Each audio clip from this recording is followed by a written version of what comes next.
Досторум, биздин кыргызча үйүбүзгө кош келиңиздер. Анда мен башынан айтып берейин. Бул биздин кичинекей үйүбүз болчу. Бул жактын полун алмаштырып, актап, тазалап, сырдап, эшиктерин алмаштырып, полун сырдап. Мына бул жакта сырдаганда жолдошум жардам берди. Анан жыйнап тазалаган жакты кийимим бир шумдук болду. Анда эмесе быз сымылда деп сиздерге кепти пардо менен баштап берейин. Муну элестетиңиздер, апам жүндөн өз колу менен жасады. А бул жыгачтан жалюзи кылып жолдошум жасады. Мына бул жак таптаза кыргызча стилде болду. А бул туш кийиздер кайненемдин кайненесинин туш кийиздери. Ал маалда апалар ар бир туш кийиздин ар бир бүртүкчөсүн өз колдору менен сайып чыгышчу эле го. Негизи бул жакта кыргызча кылып жасап койгонубуздун себеби бул менин көптөн берки кыялым болчу. Экинчи себеп, балким чет элдик коноктор келип кала турган болсо, дал ушул жакка киргизебиз деген максат менен дагы жасап койдук десек болот. А бул мешке эки отун эле салсак, дүркүрөп бөлмөнү шумдук ысытат. Кыргыз үкө, кыргыз журкандар. А бул чырак эсиңиздердеби? А бул кийим тигүүчү машиначы эсиңиздердеби? А бул баштыкчаны кандай учурда колдонот элек? Мага комментарий жаза кетиңизчи, унутуп калдым.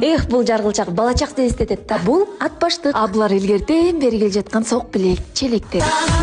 А бул болсо кайненем төркүнүнөн келген таза шырдак кийиздерди салып койдук. Эми элестетиңиз, ак талма үй, нукура бөлмөдө нукура шырдак кийиздердин үстүндө жатасыз. Жөн гана мээңиз тынчыйт да чиркин.